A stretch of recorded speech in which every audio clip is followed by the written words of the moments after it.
So we'll just say this up front, even though I don't usually do this, we are going to talk about spoilers because I don't really think we can talk about the episode without going ahead and contextualizing it with what happens at the end of the episode. Because I don't think that there's a great way, because it kind of everything leads to that, and a lot of the stuff that we've seen before leads to that. Yeah. And I was thinking about this because I watched it the second time because I forgot to record it the first time I watched it. Yep. I watched it 2 times too. And I just realized, I was like, I think that we have to talk about ultimately what this entire season leads to and this moment, because I don't want to constantly be talking about it and be like, because of that thing that happens at the end. I'd rather just go ahead and get it out of the way. Okay. Do you think that's fair? Yeah, that's fair. Let's do it. I'm fine. I'm fluid. Last chance, whether you're watching this live or you're watching this in any other form, we are going to spoil this episode and the rest of the season. So it's up to you guys whether you want to stick around or not for this.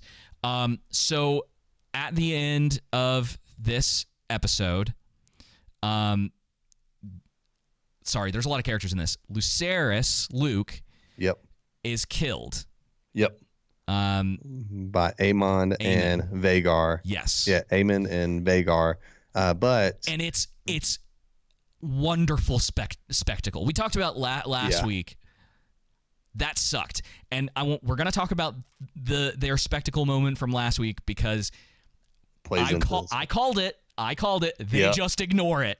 And I'm wondering if they're going to look at this season and the comments that people are making and the criticisms people have of like, why did she do that? Because the way that didn't something similar happen in Wonder Woman to where, oh man, what was it?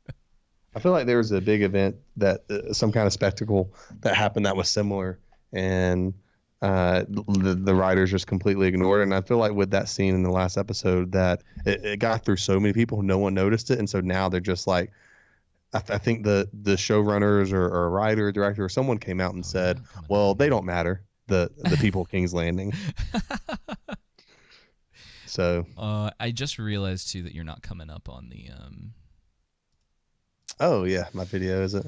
Yeah, sorry, this is just more of our technical problems from before, guys. Give me a second, I'm gonna fix this.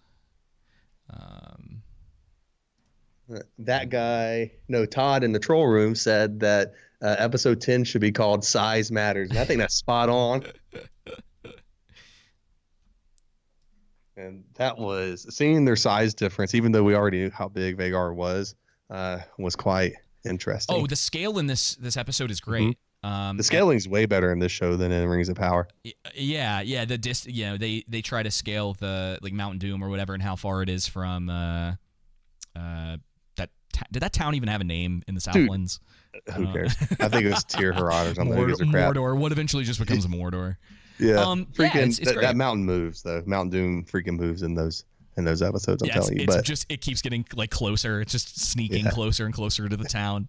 But yeah, man, if you want to talk, like, you can take this show in episode 9 and 10. I think 10 is better. I would almost say it's significantly better than 9. I agree. It's moving back up into the same range as the rest of them. Previous episodes. Yeah. Obviously not 8. I think 8 really does stand out. And I'm ready to go back and watch the season again. I'm kind of excited to do it because I just like picking up on little things and, getting to watch Viserys' storyline again. I think, how we were talking, we've been kind of talking as the show's gone on about favorite characters and who's going to end up being like number 1 or whatever. I think Viserys finally won me over. And unfortunately, I think part of what caused that. Yeah, well, I think part of what ended up causing that is because his story is done. It was told very well, and there's still that room for the other characters that I like to get totally annihilated because there's going to be, I think, 2 more seasons of this show. Yeah. And so I'm a little worried about it. I think there's room for them to do some stuff with Daemon. I think that he's number 2. I appreciate the complexity of his character, which we'll talk about in this episode, because there's a scene in this that a lot of people think that he was like character assassinated. I'm like, y'all, have you been watching this? I was like, I don't think that you're kind of it. It's a weird thing that happens with people who really get into a show where, again, like we've talked about before, they start writing their own characteristics for characters that the show isn't saying. Right. You know? And so I get what you're saying. When certain things happen, you have to be able to look at, okay, what has he done in the past, and is that out of character for him? And we'll get there with he's that impulsive and violent. Exactly. And so it's not out of character for him to do what he does to Rhaenyra later. But it's also like not nearly as bad. It's pretty tame for this show. My stance on that is, since we're already there, let's just go ahead and talk about it. Is that you remember when in episode 1 with Viserys, it was either 1 or 2, maybe it was 2, when Emma is giving birth, and see if I can find it. I think they're talking, and he basically ends up choosing. I forget, man. I had to go back and watch it. I forget what I said, but there's a part in which he was speaking to her, which I didn't like, and I wish he would have been more reassuring and been like, "No, I love you. You know, I want to protect you, and I care about you." Oh, right? In episode 1. Yeah, either 1 or 2. It was the first few episodes. She's only in 1. Okay, so the first episode then. Yeah. And I think I just didn't like the choice they made with Viserys and went in that direction. Same thing with Daemon in this episode. I don't like that choice. I think. Now, hey, can I ask you, is that a subjective thing because you don't like that he did that to her, or do you think that was out of character? So I think it's both.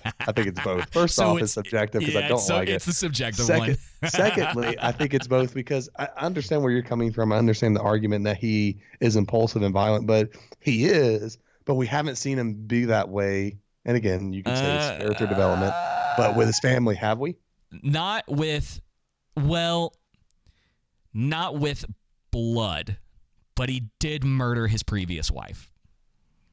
Yeah. Allegedly. Yeah. Like, remember how we were talking, he did, but it's interesting the way that they kind of set that up. He is not, and what's so interesting about this scene in particular is that he wasn't told that he has mixed, like they've been setting up, he's got mixed feelings about his brother. Yeah. I liked her reply after he let go. I enjoyed the chemistry and the dialogue between both of them is really good. Yeah, so because he says, and her little smirk, and she says, "Oh, he didn't tell you," and she's sort of laughing when she says it because basically what she's saying is that even Viserys, knew you shouldn't be king, way before he named me his heir. Yeah, and it's some of it is that impulse that Daemon has, because we've talked about it in the past, like how would he have ruled, and I would still be of the opinion that at this point in his life he probably would do okay. Not when we first see him in what is it? It's been like 20 years, right? Isn't that right around where we're at this point? Because I think they say she was 14 and she's like 35 now. Yeah. So 20 years, 20-ish years. So he was correct, especially at the time, but you see where Daemon has gone and where this is all headed, and how inevitable a lot of it was. And so I just think it's a bit out of. It's not out of character. I just don't, the sense because I just don't see, like, again, he killed his previous wife. I get that, but as far as like this is his blood and his his family, it just seems, I get what they're trying to show and highlight and what they're trying to say. It's just, I wish they would have went in a different direction with it rather than like in that direction. You know what I mean?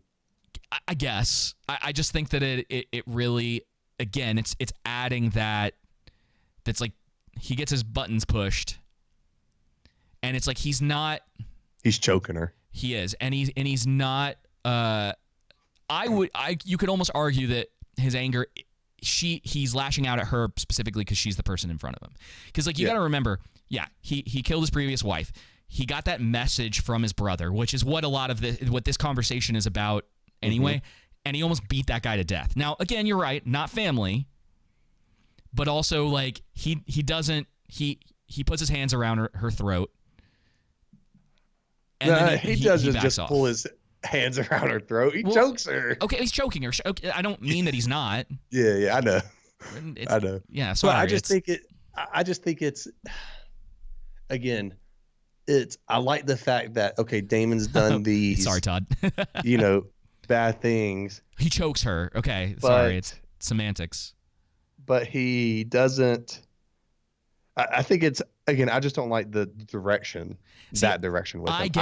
I prefer the complexity around like, hey, he's still irrational and impulsive, but he has this sacred care for his family. And again, I understand where it's coming from within this, that he, is upset about his brother Viserys, and he thinks that she is, becoming more like him in the sense of listening to omens and portents and instead of being realistic with the situation. Right. And he doesn't want her to be weak. I don't know. When they did that, I was just kind of like, eh. I think it's well within his character. I'm not arguing whether it is a good thing or a bad thing that he did it. Right. What I'm talking about in particular. Do you think it's a good choice that they had him do that? Yeah. I think it adds to his character. And it reminds people that he's not exactly a good guy, because the biggest thing that people have been kind of doing is that like they're almost putting this like fan fiction thing onto their relationship, and it's like, y'all, have we been watching the same show? It's like, I like Daemon as a character, but he's not a good dude.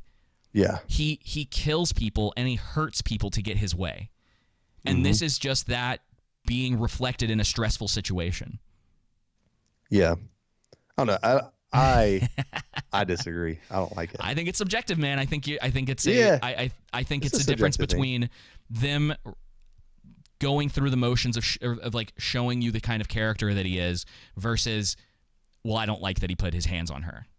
I think we kind of already got like how unpredictable he could be in the scenes regarding the Kingsguard, the one where he gets Cyrax and he says, either, tell me if you're loyal to Princess Rhaenyra or if you're loyal to the king, but if you break your oath, then you'll die a painful death. And then we get the other one with Eric bringing the crown, and you kind of don't know in that moment if, is Daemon going to lash out here? And so I think him lashing out Rhaenyra just didn't sit right for me in the sense of because he's an unlikable character, I liked the fact of how he viewed his family. And so now it's kind of like, you do these certain things and you get to a point, well, what is there to like about him other than Matt Smith's portrayal about him? But taking Matt Smith out of it, like the actual character itself. You know what I mean? You know what I'm saying? Yeah, I mean, I definitely understand that. I just don't. What I'm really getting at too is that the people are talking about it like being a character assassination. I'm like, no, it's well within his character. Yeah, I don't think it's character assassination. It's like that's a bit extreme. I understand. We can disagree about where they're coming from. Yeah, you can disagree about the actual choice of it, but it's like well within his character to do something like that. Yeah, it's kind of like, well, again, I brought up Viserys in episode 1. And again, I can't remember what it is exactly that within his scene with Emma. I think it's about the birth. I'm pretty sure, right? And she's in the bath, and they're having that conversation. And because I agree, I think I agree with you specifically on that one. That it especially kind of where he goes and you see how much he really does care about her in particular. The setup like for that could have been a little stronger.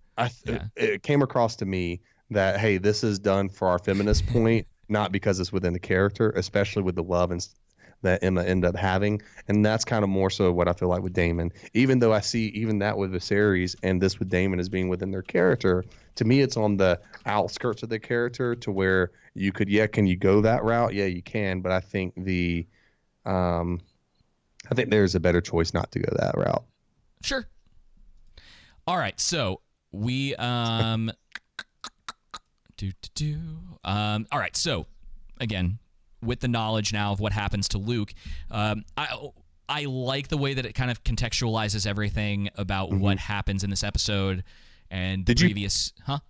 Did you pick up that he was going to die? I knew one of her sons was going to. Oh, and it was just because it's kind of an obvious plot point because there are so many characters and she has so many kids. Yeah. And it's something that I've been thinking about since the episode where the Strongs die, where they get burned.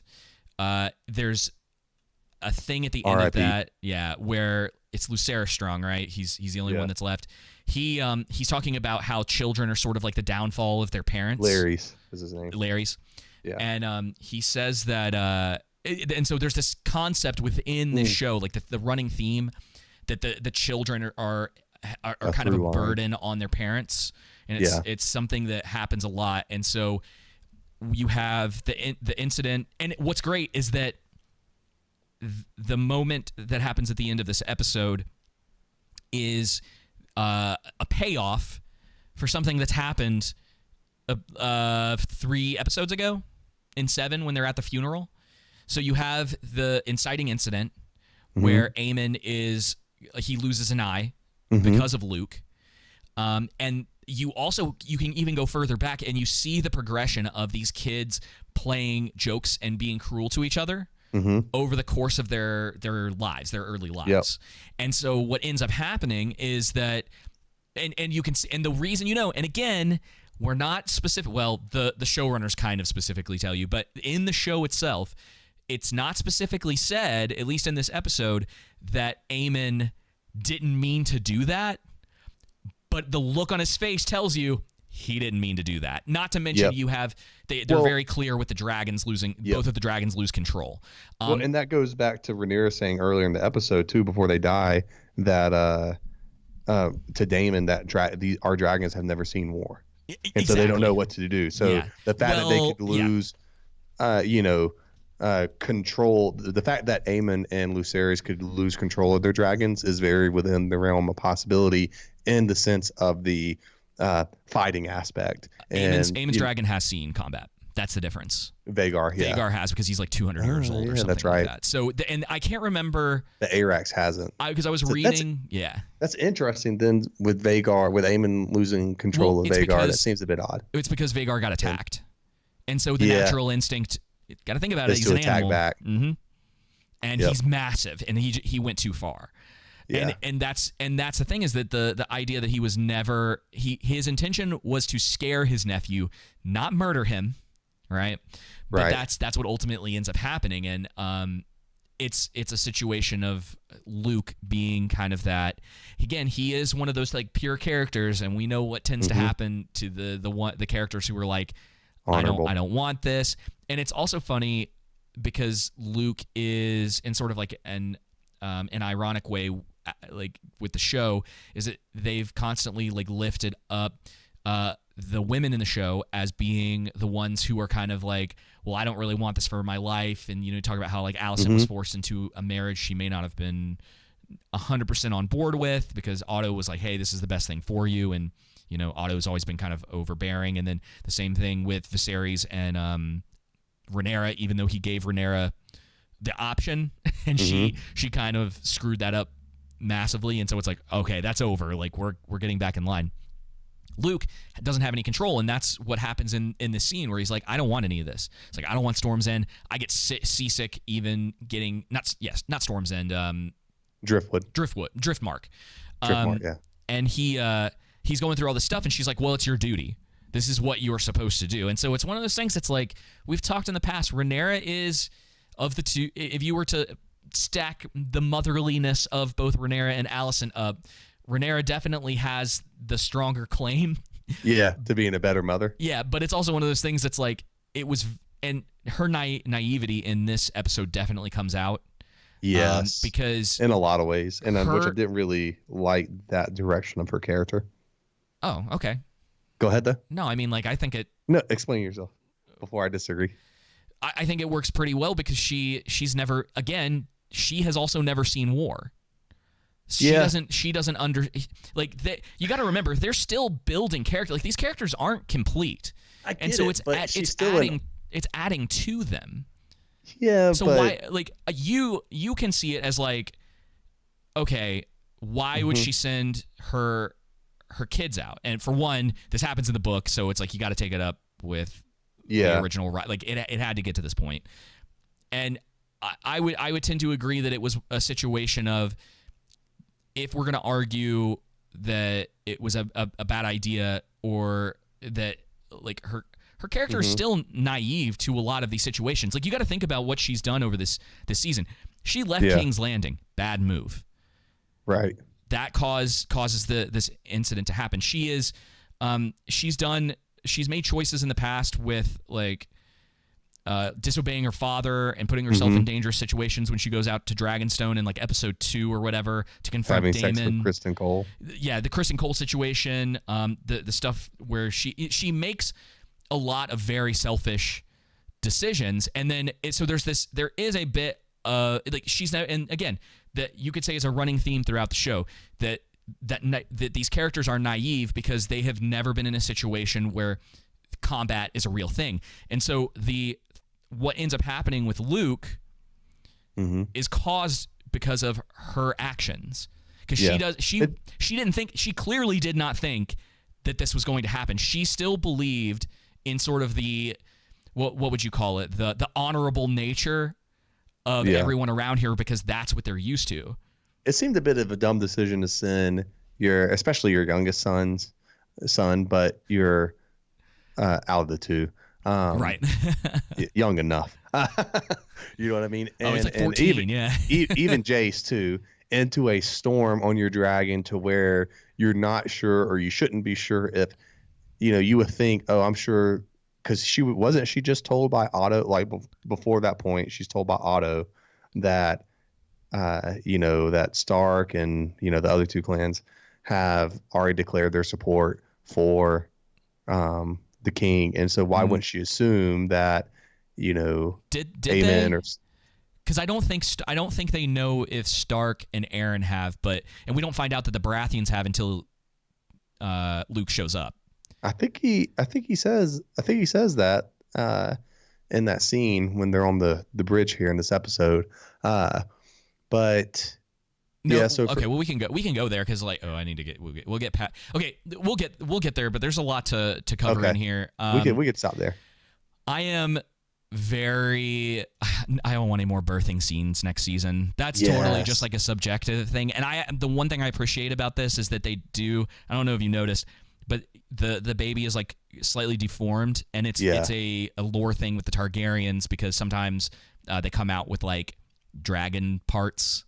So like the skin, like scaly skin or a tail. That's why they're flashing between the dragon and that. Well, the dragon is hers, and so it's like they're setting up the connection, the strong connection between her dragon and because like her and Daemon both have what would seem to be, I don't know if you could say perfect. Yeah. But as far as they both have very good control over their dragons. Yeah. To the point where she can fly, get off, walk through the people, in that spot, and the dragon sits there. It's not gonna just do anything without her permission, And again, you could say that that's like a bit of a juxtaposition between her and Daemon, and then when you get Aemon and Luke later on, and the age and the maturity in some aspects between these characters. And that, these kids, again, they don't know what they're doing. It's still a game to them, right? Yeah. And that's what I kind of like about all of this. And I'm curious on like a second watch through if some of that would become more apparent. That's like, for a lot of the characters in the show, again, war has not been a thing. Most of them really haven't seen real violence. Like the closest thing that Aemon has come is having his eye taken out. Yeah. And that's that continued build up as the season's gone on. They've seen tournaments, but some of that is like to be expected a little bit, but like real battle, real like that kind of real violence. Yeah. Like we get at the actual very end. War. Yeah. There hasn't been a ton of that. Unlike someone like Daemon, Corlys has seen that. So there's kind of this thing going on, and it goes back to what we were saying before, where Daemon's character in this episode, one of the things that's really big for him is that he is frustrated by her because he sees what's going on. He is very clearly knows where this is headed, and he's frustrated that because she doesn't see that. Yeah. Right. And it seems kind of. It's not until she gets the news of what happens to Luke that things change for her, and she now understands the stakes of what's going on. So I thought it was kind of dumb because this is my whole thing. I get they're trying to, like, obviously they say very clearly with Rhaenys that to Lord, when she's talking to Lord Corlys about Rhaenyra, she's the only one preventing the war from going into the realm from going into war, into chaos, right? Right. And all the men are being hawkish and all that stuff, but it's not her that's preventing the realm going into chaos. Like, the chaos was brought to you out of your control when they literally usurped the throne. Right. And so it's kind of like this. Again, I understand playing off being naive and stuff, but you would think, hey, they've usurped the throne. Why would I even agree to any terms to them? Because how do I know that I can trust them in the future, even if they're being genuine now? And so I understand the sense of, hey, we're not going to do anything now. I do like that. We're not going to do anything now. Let's see who all our allies are. And then once we get all of our allies, who's for us, who's against us, then we determine what our move should be, and we'll make a move. But, yeah, I agree. So it seemed a bit like she wouldn't be that dumb. You know what I mean? I think, to me, that's where it comes across that, okay, now you're just trying to prove an ideological point rather than this is a competent I think 35-year-old adult woman. I think it's well within her character, though, because Viserys is her biggest influence in this. Yeah. It still doesn't but even that doesn't make sense, though, because, again, why would you just agree to these terms from all these people that she doesn't. Well, yeah, I know, but even entertain them, I should say, and consider them with all these people who, because of Viserys. That's why she is. That's. I'm just saying, going in your mind, you would be thinking, okay, they've been planning this for a long time. Right. They usurped their throne. They're doing all this stuff. They're trying to, basically get rid of me. And even with Viserys, I mean, I guess, him being her biggest influence, taking that weak stance and just not thinking logical about this scenario. Well, she says I would imagine, I don't know if you have to do a little bit of like reading into it, but if you're looking at where she's at and you look at her her influence being her father who wanted peace basically at any cost, right? You have to potentially believe that she's like, let me think it over, because she knows that there is a chance that just giving up is the best option to maintain the peace and not have the bloodshed. Right. Probably naive.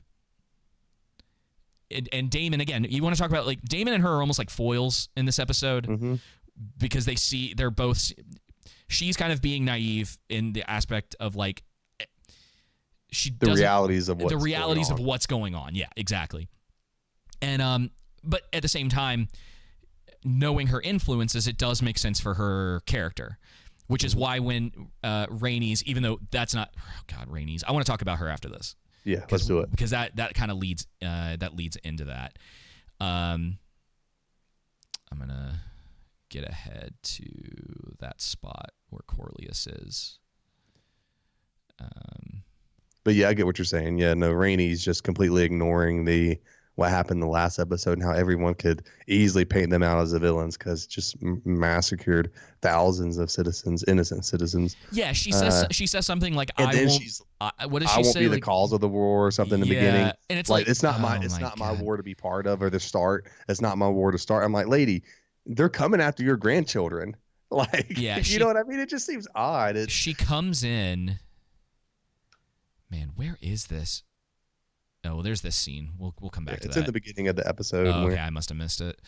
You talking about with Lord Corlys, or the part where Corlys, yeah. Is that towards the end? Yeah, that's towards the end. Are we jumping around a bit? Okay. Oh, wait. Here he is. So it must be like... right before here. There it is. Yeah. Yeah, I just... again, I'd have to go through the season, but I think there is a decent enough argument to talk about how she is naive. Yeah.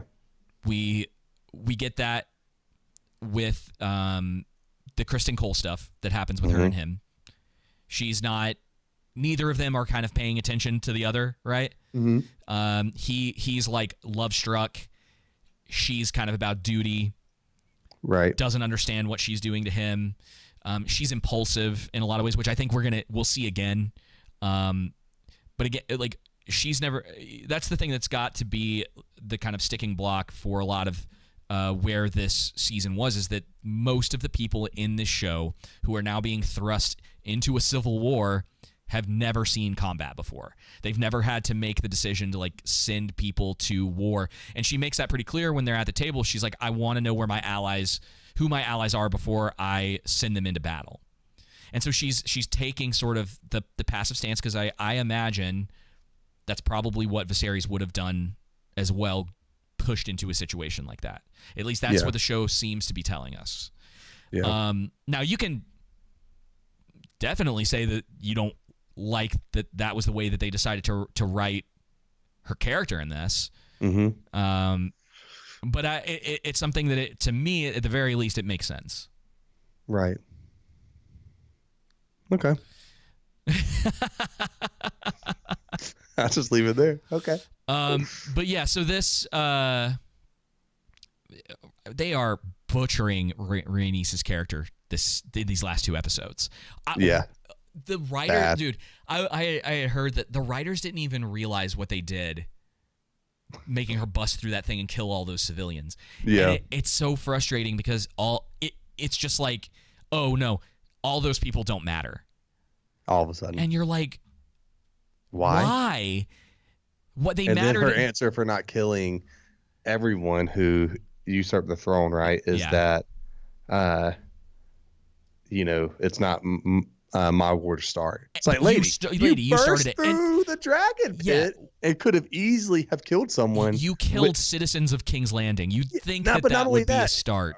Her bursting through that, a stone could have easily have gone and killed one of the family members up there. You know what I mean? Yeah. There's at least a bit of a threatening situation going on in that. And all they had to do was change up her moment.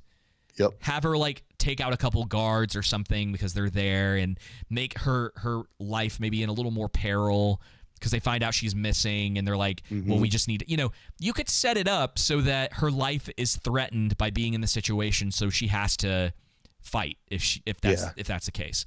Totally could have set that up. But instead they're just like, well, she bursts through this thing, she kills a bunch of innocent people, and then the next episode they just decide it's not important. Yeah, it's brain labs. The way that they talk about it as if that did not happen. And it makes me wonder if when they were writing the script out, it was basically at the end, it was like Rhaenys escapes. But and then so when they move to the next episode, they're just talking, because it's different directors between these two. Mm-hmm. So when the director comes in for the next one, the script is written out as if, well, she escapes, but it really wasn't a big deal. It was like, oh, she just needs to get out of there. She escapes on her dragon.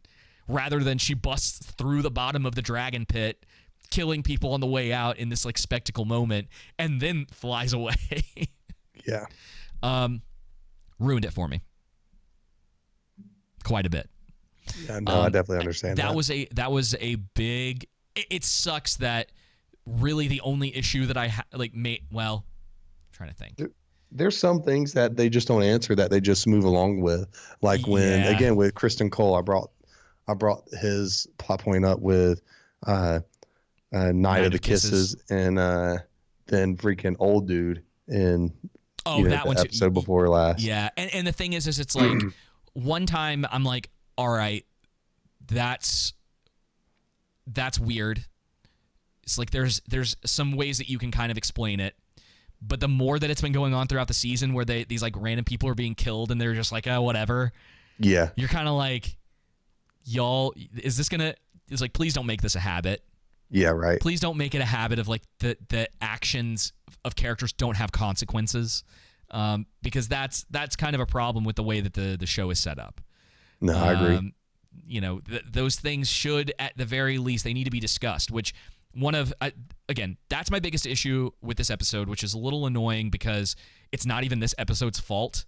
Yeah, it's the direction of the previous episode leading into this one, because all they had to do was not do that, and it wouldn't be a problem. They could have done it any other way.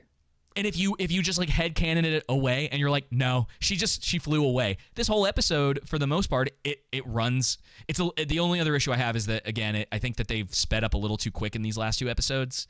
They're not you say this a lot, but like they're not allowing them to breathe enough. This situation where we haven't seen Corlius in a couple episodes, and they they don't really have a big conversation about his brother, right? Who was pretty much the only other male heir in the Valerian line. I think he is. For Driftmark. Yeah, as far as like blood related, because since they both know about Luke and Jace. And wouldn't you think they would have ironed out this whole Rhaenyra being complicit in Laenor's death, even though he's not dead? Don't you think they would have confronted that and had a conversation, like one way or the other we're going to be for? You know what I mean? Because that seems like that's a huge thing to have to get past the death of your son. And it's you know funny what I mean? Because I'll give at least they did it with this, right? Because we talked about with the other stuff that happened with the Night of Kisses, and my biggest thing is that if they had just had a scene explaining that it was a problem that their son was with this guy, because he's next in line, right? He is their heir. He's the one who's moving things forward. In order for the Valerian bloodline to continue, it's not good for him to have a side piece, essentially. Right. And so it's like, well, it's distasteful. And then they could have, that could have been the moment where it's like, well, and Alicent, pull some strings, whatever the case may be. And then they go. But like, at least I kind of do this here with some of that situation with Rhaenyra. And obviously, like, we know that Laenor, right? Yeah. Laenor is alive, and it could come back up. You never know. Could be. Maybe they'll bring him back in at some point as like a little thing. But yeah, that's weird that they're doing this, right? You would hope that they would have spent a little more time in these last 2 episodes wrapping some specific things up, leading into what is now going to be the Targaryen Civil War in the following seasons. And they're wrapping it up, but it's just sort of like, well, we need to get through this. We can mention Daemon and what he did, and I actually like the line that comes in the scene after this when Corlius walks into the room and he goes, well, where's the prince? And she's like, oh, he's on other business, and he goes, It's kind of like, yeah, of course he's not here. But it's like, I guess he's, you can chalk up his relationship with his brother to not being like a strong one. I don't know if that goes against anything. Again, I'd have to go back through the season, but I don't think that necessarily goes against anything that we've seen before. So, is that just it goes back to that question of, is it a fault in the writing for the character, or is it a mistake? Is it more of a subjective thing in the way that people wanted him to react to the way to what happened to his brother? Right. You know what I mean? And I don't know. I don't have like a strong opinion about that, because you could kind of understand why Corlius maybe wouldn't have liked his brother, because the guy, he knows that it's like Corlius isn't even dead, and the guy was basically trying to take over. His brother's characterized as being like very rash, and probably talks too much. So it, like, I guess it kind of works, but I don't have a strong stance necessarily. You know what I mean? Yeah, I get what you're saying. But yeah, I think it speeds through a lot of this a little too quickly. I do too. I don't think they let enough scenes breathe. Like, Rhaenyra finding out that Viserys is dead. I now understand, and I don't mean necessarily right in that moment they need to let it breathe more, but at least a scene of her having to grieve her father's loss. Yeah. They could have even tied it in, because if you asked them, you could potentially assume what they were trying to do was tie that into the loss of her child. But yeah, I think it would have been interesting if they had actually made that a little bit more relevant, where it's like all of a sudden, like, all of this information is going on, and there is a grieving process that goes kind of beyond all that. And you could probably read into everything that was going on with her like stillborn child, and that all is a mixture of it. And Daemon is the one in this episode that you can clearly see that the death of his brother is affecting him. Yeah. It's kind of affecting everything because he believes that his brother was assassinated. Whether it's true or not, he immediately jumps to the conclusion because remember, Rhaenyra comes in and he's like, he says something along the lines of like, oh, was it murder? Like, was it, was he killed? Did someone kill him? Right. Because that was even what he was thinking in the previous episode. So these last two, they've done a bit of a mixed bag on, I think, some of the character development. And rushing things. And rushing things in particular. Daemon, I think, is still very strong. Corlys. Yeah, Corlys is still good, even though it bugs me that he's been gone for so long, like the whole 6-year thing. And they haven't really given him that much screen time. Yeah, and I get it from like a plot perspective because war takes a long time, and it's revealed that he basically is taking care of the Narrow Sea. Triarchy. Yeah, and so they have control over that, and so that's a big win for Rhaenyra as far as the potential to cut off resources to King's Landing. So I understand from a plot perspective, it's like, okay, we had to get to that point. But yeah, a couple more episodes, maybe just, and this is again in a different way, but we talked about with Rings of Power, one of its biggest problems is that it doesn't ever focus long enough on any of the characters in order to give them personalities, to give them to help with those backstories, to give us the stakes of the character and the reasons why we should care about the events that are happening. And so when Corlys is gone for so long, it's like it seems like it's hurt his development a little bit. I hope that that's remedied next season. Because we get some of it, I hope but so too. Again, I would really have to go back and watch the whole thing again. He might not as weak as Rhaenys at this point. I think she is the weakest. Between these two episodes, they took her from being kind of interesting and kind of maybe middle of my list of characters for the season, and it dropped real hard. Whereas I think Corlys probably hit somewhere in the middle, maybe a little higher than that, as far as like the character development of everybody in the show. I think he sits firmly in the middle, maybe a little bit higher, but I'd have to think about it a little bit more. I had heard that one of the episodes this season was going to be like a backstory on Daemon. I almost wish we would have had that. How interesting would that have been? And it would have been nice if you could have tied, maybe even done just a backstory on Daemon and Corlys. I just really enjoy both of them. But yeah. I think you get enough of Daemon. I agree with that. More, I think that's just our general, like, we like characters in this enough that we would just like to see more of them. Yeah. And especially with Daemon, I don't think it's that we haven't got enough. It's just like every time he's around, the show is a little bit better. Yep. And that's been the biggest problem with Viserys being gone, is that it feels like there's a gap there. And Matt Smith is still strong enough that helps when he's around, but you've lost a kind of a pillar. And so what they're really going to need to do with the seasons going forward is have characters that can fill those places. You know what I mean? That are still those characters that you can kind of hold on to, that you're interested in seeing where their story is going. You like the way that they've been characterized. Dude, so much of the way that Matt Smith plays Daemon, and whether that's direction or it's stuff that he has just brought to the character, that scene when they're on the, and I think that it's coming up, right? Where they're on the bridge. Yes. That might actually be further back, right? Yeah, it's further back. So they're on that bridge, and Daemon is just he's doing like he's pacing. Yes. So you can see. Hang on, I'm going to play this just for like a second. Oh, hang on. And he's just pacing back and forth, right? And you can see how anxious he is. Dude, it's stuff like this that shows those little bits of character, right? Everyone else is kind of standing around, and he's the one pacing. Even him twirling his sword. Yep. You could tell his anxiousness. I'll see, because I think he might do it again. No, maybe not. Or maybe when Rhaenyra comes through, he might start pacing. I could have sworn he starts pacing. It'd been nice again. if she would have landed and just went Dracarys.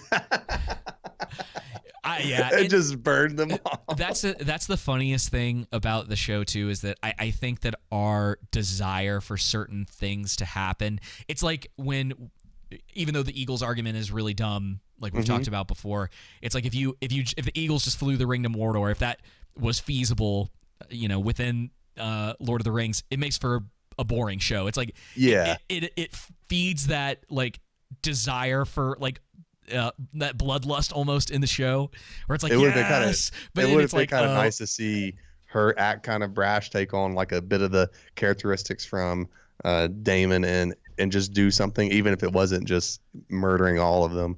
But yeah, it wouldn't be. It would be one of those things that maybe not as, again, not Rainey's level of why. Yes, but the question would be there is like, why did they decide to do that? Yeah.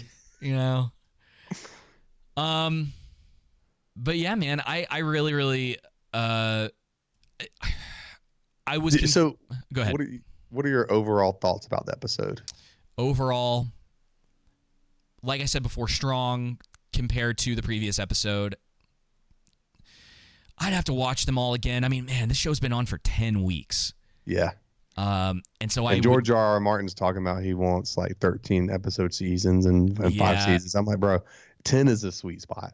You know what I mean? I'm not I'm not saying I wouldn't necessarily mind it. I'm just not one of those people that likes 45-minute, hour-long episode, like 17 episode seasons. You know what I mean? Yeah, I agree. I think that the tighter, okay, the length of shows for me is determined by what is necessary. Yeah. So take the old Marvel shows that were on Netflix. Mm-hmm. I always thought those I think they were like 12, 13 episodes apiece. Daredevil probably should have been 10 each, because that show always suffered from having 7 or 8 really solid episodes, and then maybe some of them that just kind of wandered a little too much. Yeah. And then the other shows in there probably would have done better, probably being like 6 or 7, because the plot lines kind of meander and they take a little too long. This season probably would have been fine at 13. Mm-hmm. I would have understood potentially in the future. Now, this is coming from someone who hasn't read the source material. Books. Yeah, neither of us have. Well, the source material for Blood and right.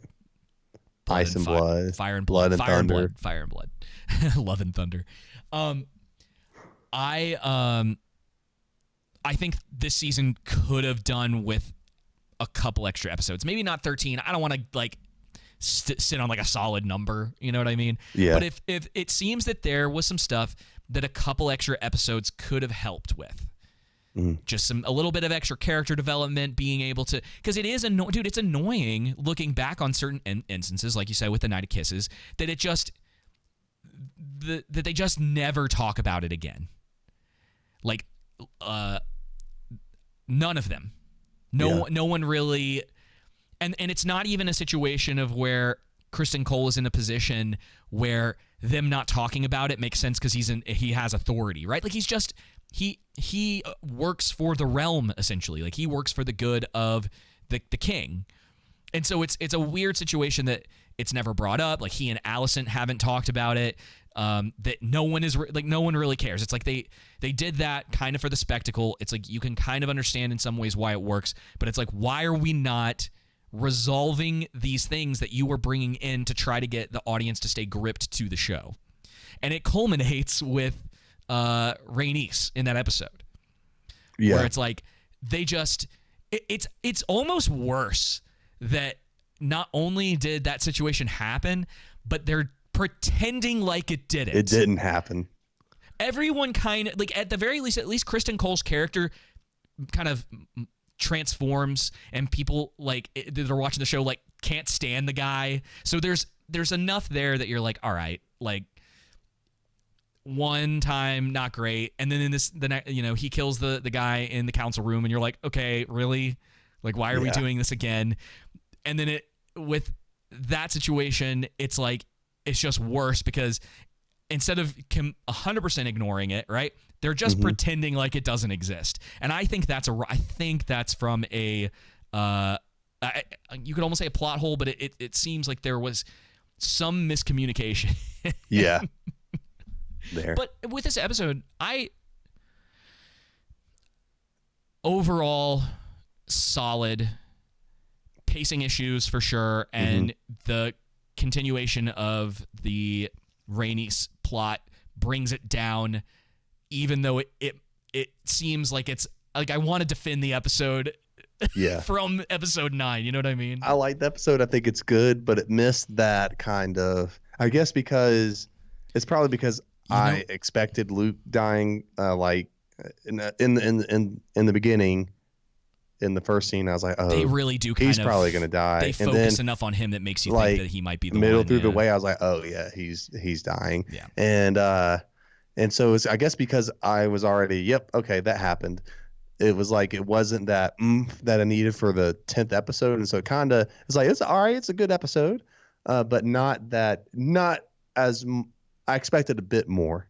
I don't know what exactly. Yeah. But I just expected a bit more, if you know what I mean. It seemed like a bit of a letdown. Mm-hmm. But again, better than episode 9. Oh, way better. Oh, and it still holds up with the other episodes. I think episode 9's on its own. It just. But again, I think with it being the last episode, just didn't have that oomph that I needed. You know. Yeah, I think it does plenty good wrapping up. I want to talk about the scene. This is towards the end.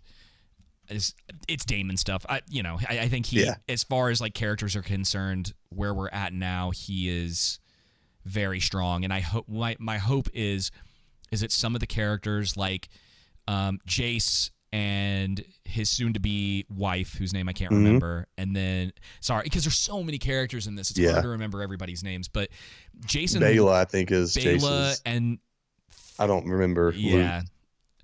I hope that there's some stuff there. I mean, one of the cool things about this is now you kind of get to think like, all right, what are the branching things that are coming from Aemon's mistake, right, in killing Lucerys? Like what happens now to like what are these like different things that are going to happen? Because obviously Bela's sister is going to be like grieving the situation, even though. That whole thing, like they clearly like each other, but that they haven't really been paying attention to the relationships of the children that much yet. But yeah, I hope that because I think they just started production. From what I was reading, allegedly filming isn't starting until sometime next year, either spring or summer. So we won't get season 2 for about 2 years, allegedly, which is a little disappointing. But to be honest, that might still get out before the next Rings of Power season. You know? Yeah. I just want and I guess we can talk about this. We can talk about it at the end because I want to get your thoughts about where it's headed moving forward. Not necessarily like plot related, because it's going into the Civil War, but like it's one of the things that I love about the show is the characters. Love them or hate them, whether they're dastardly or not. Game of Thrones has some very interesting characters in it. Right. House of the Dragon's no different. And so I want to talk about the scene real quick. Daemon in the cave, because this is really cool. We get 2 pretty good spectacle moments at the end.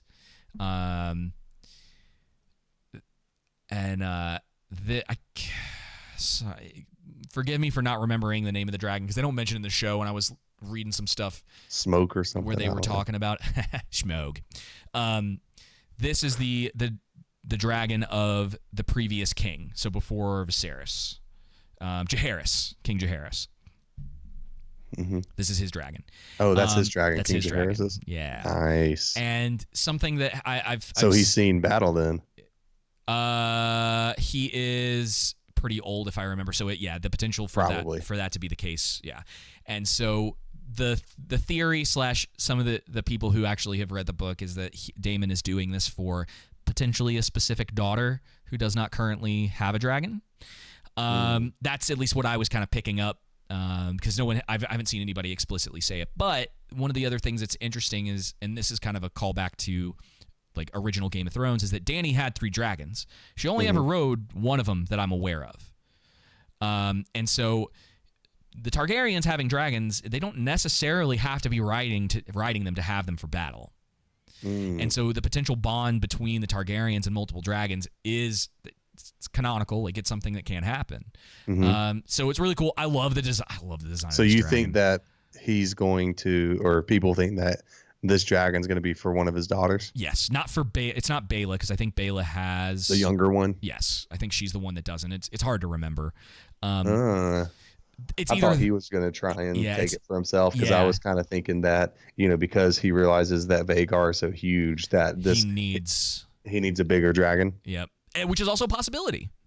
And that, maybe his current Caraxes, is that his current dragon? Yeah.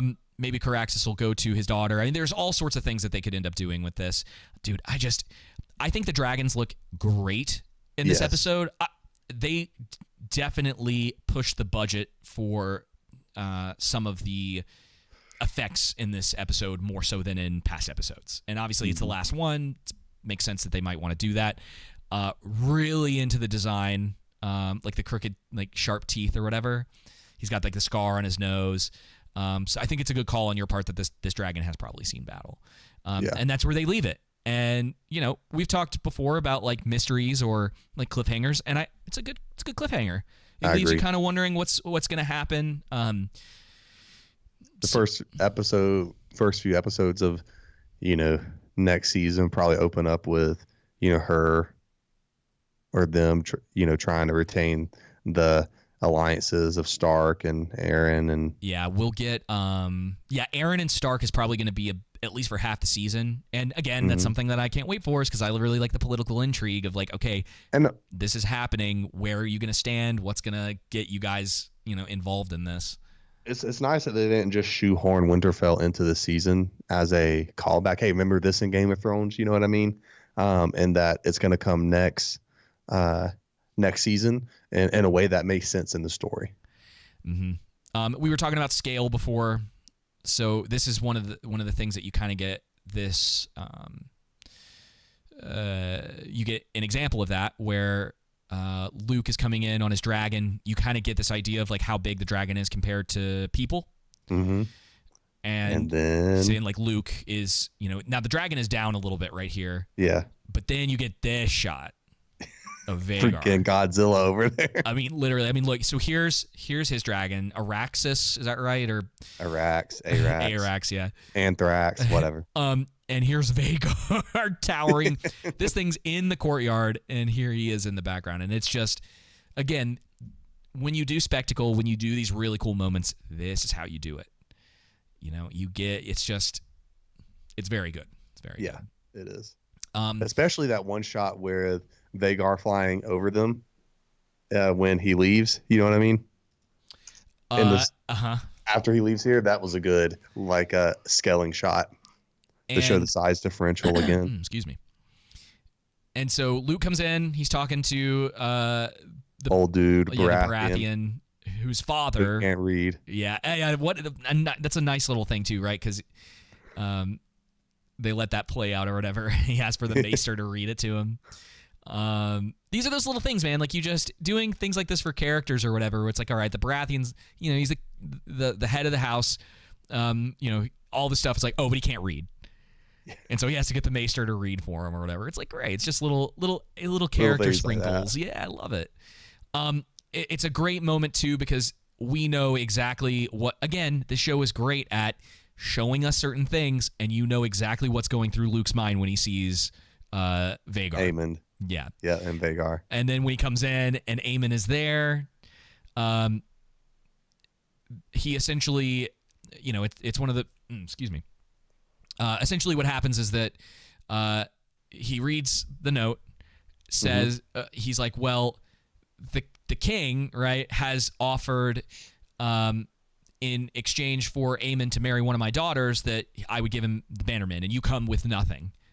And it's cool, and it shows, like, one of the things I really like about Aemon is that you see, like, they set him up as being kind of cool, he's thoughtful, he's thinking through things, and then they kind of twist that at the end, right? That moment, this moment at the end where Luke dies, they like turn that on his head, where all of a sudden you're like, oh, right, they're roughly the same age. They aged up Aemon quite a bit or whatever. Like, he's taller, he looks a little bit older, but if I remember correctly, he might be a little older than him, but they're pretty close in age. Yeah. And we get the reveal of him having a sapphire in his eye, which was something that I knew about, and I was freaking James Bond villain over here. It. I think it looks really good. It was funny. I like it too. Yeah, I watched it the second time and out loud, I was just like, man, that's cool. Like Good idea. I'm listen, a little bit of the camp, hamming it up a little bit, having a character that's just like very very kind of into his idea of how the world works, and then like even having the sapphire in his eye, it adds to his personality. You get to kind of theorize a little bit about who he is, and like it's like, because why would he do that? You know what I mean? It's cool. So he met, this is the beginning of him like messing with him, and you're never, one of the things I liked about this is that you're never really sure with Aemon between 8 and 10 whether he's serious about causing harm to Luke, or whether this is just his way of screwing with him. Like, he's kind of, you could probably guess that he kind of is over that situation for the most part. He's confident because he's a good fighter. We've seen the skill that he has. He has the biggest dragon, which he talks about. And he, is the brother of the current king of King's Landing, of Westeros, really. And so there's a lot of confidence that he has. And so the question of, it's like, all right, what's his motives? What's going on here? And it's really interesting that you find out at the end of the episode, it's like, oh man, he really wasn't meaning to do that. I like that. I like that there you get setups and payoffs with characters, and you've been getting quite a few of them throughout this season. In fact, we could discuss like which ones work better than others, because I think some of them are better. It's like I was saying with Corlius before. I'm not sure his whole like setup of the triarchy and the Narrow Sea and all of that, other than just being a payoff of it, works out pretty well for Rhaenyra. Like, that sets her up of having some sort of strength in this conflict. For me personally, I don't find it like super fulfilling. You know what I mean? Yeah. But I think the stuff going on with the kids in particular, a lot of that, those setups and payoffs of how cruel that they are to each other and happening over the course of time, it culminates very well with this. What do you think? No, I agree. I think it culminates well. I enjoy the kid storyline, how the problems from the parents filtered down through them and culminated in this last episode of, even though Aemon didn't intend for it to happen because he took things too far and put, it's still Aemon's fault because he put the dragon in the position. You know what I mean? And so being responsible, you don't do that. And so he pushed it too far, and tragic end ended up happening. Yeah. And so we get this whole thing, and I was kind of curious. Like, I was wondering, I thought Luke would be the one to die. Yeah. I expected it about halfway through. But during this thing, I was like, well, maybe not. Like, is this just going to happen and he'll get away and we're going to get another scene of the inciting incident? But no. He thinks he gets away. He attacks. So we get the moment where he attacks Vhagar right here. Yeah. And there's a line where he says, his dragon does it without his control, because as soon as he's attacking it, he's saying, no, Arax. Yes, and does it anyway. And I think Aemon hears it, and Aemon's trying to pull Vhagar from attacking back. He says, "Sir, yeah." He says, "Serve me, Vhagar, no." And so he thinks he's gotten away from him. Everything's looking good, and then he comes out. Yeah. The last thing. Yep. The last thing Luke ever saw. Yeah. Someone said, well, maybe he survived the fall. Nah, bro. He probably wasn't even part of the fall. Yeah. He was probably in that dragon's belly. I mean, I can show this. There's no way. Boom. Like, yeah. No. Actually, I'll just, spoilers, guys. Go your way. So he's flying. Where's that shot? Freaking Jaws Here comes he out. is. Boom. Oh, yeah. He's done, y'all. I mean, he's right there. He's right there. Yeah. Vhagar knew exactly what he was doing. And then Aemon's like, oh, crap. Yeah. What have I done? I mean, he doesn't just like bite the thing. He tears it apart. I mean, this is the wing. It looks like it's split in half right here. It's interesting now, because now they set up that, the writers don't necessarily have full control over their dragons. Outside of maybe Daemon and Rhaenyra, but the younger ones. Some of them do, some of them don't. This look. Yeah. That's the thing, and this is, again, something we've been talking about for the whole show, is that there's so much you can tell. Just body language. We talked about with Arcane, too. Yep. Body language. And if this was Rings of Power, it would have been, oh, no, what have I done? That's going to be bad. You know what I mean? Uh-huh. Whereas this is all you need, the expression on the face. That's it. Yeah, and so it's one of those things where it's like you realize there's two things I get out of this. One, he's like, oh crap, because he obviously didn't mean for that to happen, and he's just like, oh no, because like this is the thing, and we talked in episode 9 that kinslaying is something that is very taboo. Yep. Among, I guess you could say, like the noble families in Westeros. And right. So you can kind of tell he's like, oh, I screwed up big time. Yep. And so now the question is, what happens next with him, and does he own up to it? You know, what is the fallout, like that kind of stuff. And it's going to be the impetus of Rhaenyra, the war, scorching the and maybe will rally people to her cause. Mm-hmm. You know, yeah, it could easily do that. And that's actually, dude, that's a really good point. I hadn't thought about that. The idea that the brother of the current king in Westeros is now a kinslayer. Yeah. The Starks in particular being very honorable. That could be helpful. The inciting incident that brings them to be like, now the show has to do better about consequences mattering. Now, they're setting this one up in particular as saying, like, this one will matter. It's the inciting incident for Rhaenyra to change her mind about how to go about these things. You see it here. The showrunners said that she had, they call it, like, war eyes or something like that. That's what the look that they were trying to go for right here at the end after she gets the news of what happened. Like, that's what they were going for, is that the implication being, and again, no words are spoken here that we're privy to. Mm-hmm.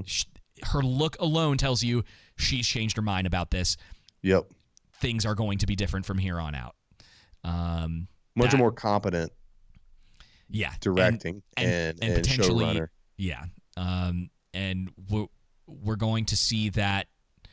I'm curious with her in particular, like where this will lead her with the characteristics she already has. Because she's kind of willing to make brash decisions, like doing things that aren't necessarily the best or the safest decision to make.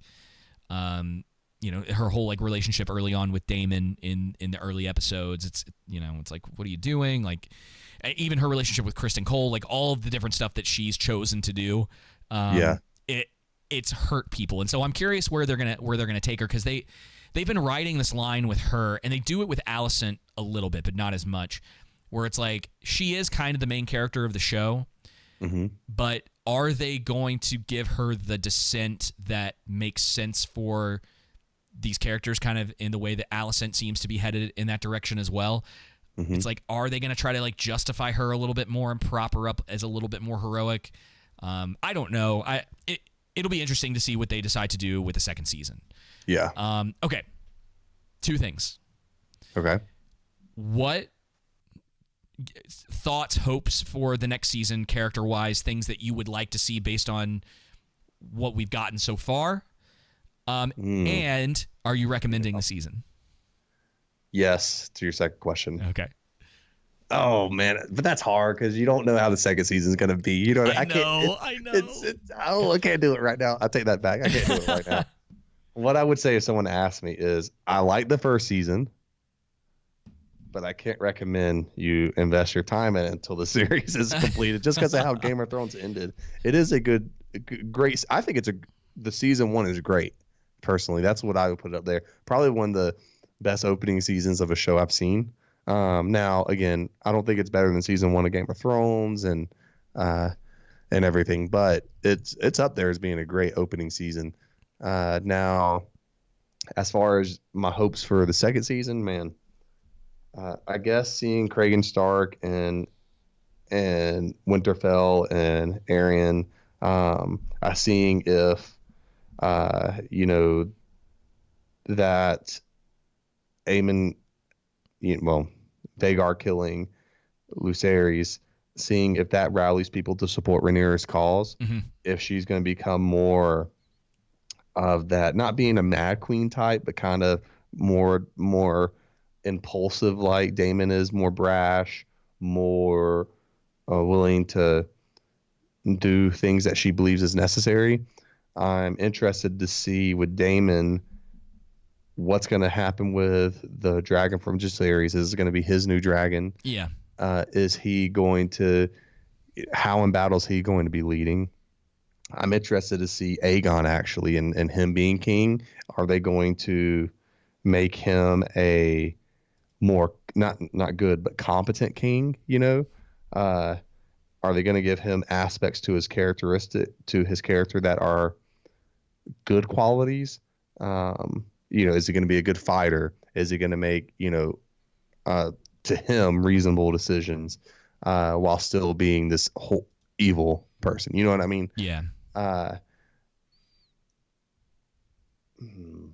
Interested to see too with Allison, kind of how Allison and Otto are going to take the news of freaking Aemon killing Lucerys. Otto in particular, yeah, that's the stuff. I mean, the show is at its strongest when they do stuff like that. When the character, like, when there are within character, but also interesting reactions from those characters to the situations that are going on. One thing, when the consequences actually matter. Yeah, one thing I did like in this is the musical score in this last episode. The I can't remember where they're like hey ha or something like that. I thought, I'm like, that'd be great as the show theme instead of doing Game of Thrones. If they did their own original thing, that would have been great for it. Yeah, I think that a lot of the music really, it's funny. Music for me is always something that's a bit of an afterthought. It's just the way that my brain works a lot of the time. I know it's there.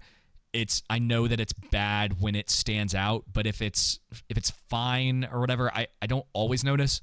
This show, I think because it's quality, just the show in general, the music does start to show itself a little bit more. In the same way, I mean, obviously it's not exactly the same, but the way that when you're watching something like the original Lord of the Rings trilogy, it's so good, and the music adds to that. It makes sense and it works well within what they're doing with it. Whereas a lot of the time in Rings of Power in particular, it's like whether you think the music alone, you like that music, they don't use it very well in the show, like we've talked about with like death scenes or whatever. And well, it's just not. I think the musical score is fine with Rings of Power. I like it. I actually like the musical score. The problem is that it just doesn't fit with the story. Well, that's what I'm saying. You know what I mean? Yeah, that's what I'm saying. It's like you can like it, right? Yes. You can like the musical score. You can think that it's competently composed, whatever the case may be. The problem is that the way that they're using it within the product, it's like, well, it doesn't really matter because the show sucks. Yeah, it's just it's being mishandled. Bad writing. Yeah. Music.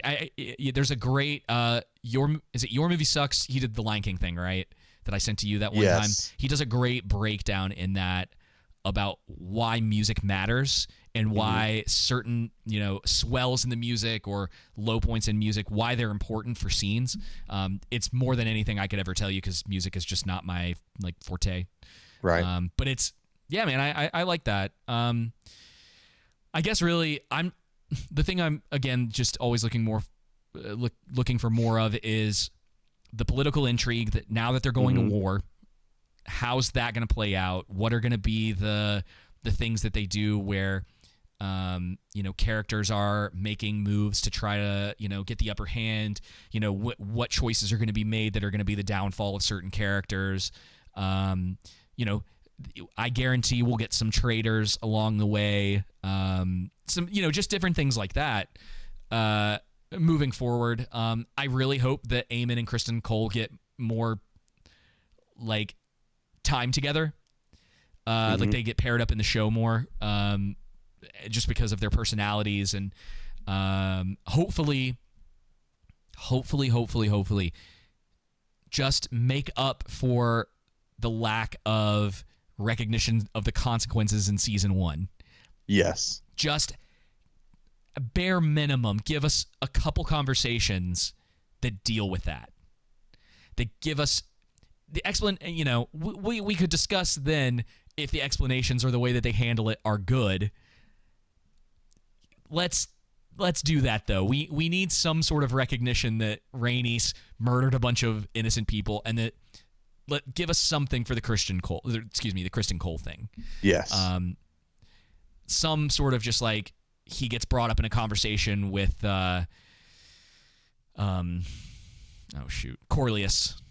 Yeah. And Rhaenys or something, and you could combine them together, be like, Rhaenys, how dare you do that? Or there's some sort of way to bring up those situations, like consequences need to happen. Yeah, like you murdered my this guy or whatever who was part of our house, and then it's like, yeah, but you took out an entire group of, you know what I mean? Like, bring those things up, even if they're just recognized as reasons for why the conflict can now burn even hotter than it does. Yeah. Give us something. Side note too, I thought with Sir Eric Cargill, the twin of the Night Guard, with him bringing the crown, I was like, is that actually going to be Eric, or is that going to be his brother? But then when they did the scene with Otto coming up and Rhaenyra and Daemon, I was like, oh, okay, no, they're. I thought for a second we're going to try and play it off as the other brother came to kind of be a infiltrator there, but I'm like, well, now that we've seen that scene, that wouldn't make sense. Mm-hmm. That guy in the troll room also mentioned the strong boy joke that Aemon is constantly using. Yes. And I like it. I think they realize now. It's out in the open. Yeah, well, Aemon knows too, because of the position that he's in now, where his brother is the king, whether it's a usurper or not, that he has enough power that he can say, oh, yeah, Lord, he calls him Lord Strong, and then he straight up calls him a bastard at one point, like right after that. Yeah. And so it's interesting that they have that, like you see the power dynamics beginning to shift in these things. It's cool, man. Overall, would you recommend it? I've recommended it to a couple friends. So yes, who hang on. I've recommended it to a couple friends who generally liked Game of Thrones. Mm-hmm. They're not going to go as hard on the original show, especially those last few seasons, as like I would. And because this is solid, I'm like, you'll like this. Will you like future episodes? I'm not going to take... It's just one of those things that's like, I will not take responsibility if you decide to watch this and it goes downhill. But I think it's tough. It's tough because I want to recommend it specifically for the first 8 episodes. Mm-hmm. The biggest problem is 9 is bad. 10 gets back on track, but I don't know where they're going with the rest of it. It's really hard to tell where the writers might take it. I will say this, though. I constantly recommend season 1 of Arcane, and I don't know where that's headed. Yes. So I'm comfortable enough saying, now this is, I think Arcane is still better to me. It's just a personal thing, I think, when you kind of get to that area. So sure, if you're interested enough, but if you're like burned by Game of Thrones, it's like, I'm not going to be the person to convince you to go back if you don't feel like going back. Right. I get it. Now, whenever they finally finish the series, if it stays like I've been talking about through the whole show, if they maintain the level that it's been at, and they fix a couple of the like issues I have with like consequences not being dealt with, the poor kind of just like episode 9, like if that's kind of a one-off thing and everything stays pretty solid for the next 2 seasons, it'll be an easy recommend when that finally happens. But it's tough. It's just tough. What I tell people? I tell people when I have talked about House of Dragon, be like, hey, once you finish the episode and it gets to the credits, cut it off. Don't watch the after shows. Oh, don't listen to the showrunners because they don't. It will ruin it. It's kind of it poisons the well a little bit because you're like, okay, there was something that I can't remember her name, but I want to call her by her actual name because she goes by they them pronouns. The actress the actress. Yeah, Oh, man, because I keep can't- thinking about Emily Alcock Yeah, no, it's not her. or It's Amelia Alcock, because she's the younger Rhaenyra. yes. I'm looking at Emma it. It's D'Arcy. Emma Darcy. Emma D'Arcy, right? I thought it was Emma Darcy Because it's D, comma Arcy. Yeah, D'Arcy. Emma D'Arcy mentions in the after, because I watched the after thing for this one just kind of out of curiosity to see kind of what they were thinking. Maybe there were some clues about like what's coming. There's not. They just kind of it's their normal sort of. It wasn't as bad as it has been. Emma does a really good job of specifically talking about what's going on with Rhaenyra at the end of the episode. Mm-hmm.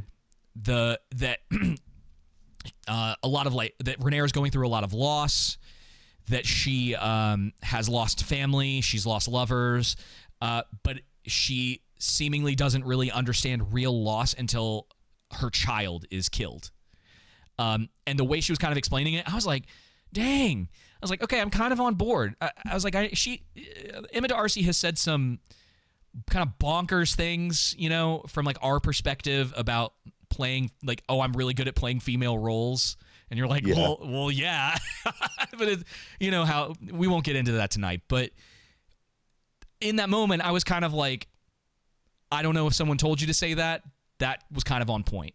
Like, that was a solid statement to make about that last thing, that one of Rhaenyra's like through lines for her arc is that she has lost a lot of people and loss has been a part of her life.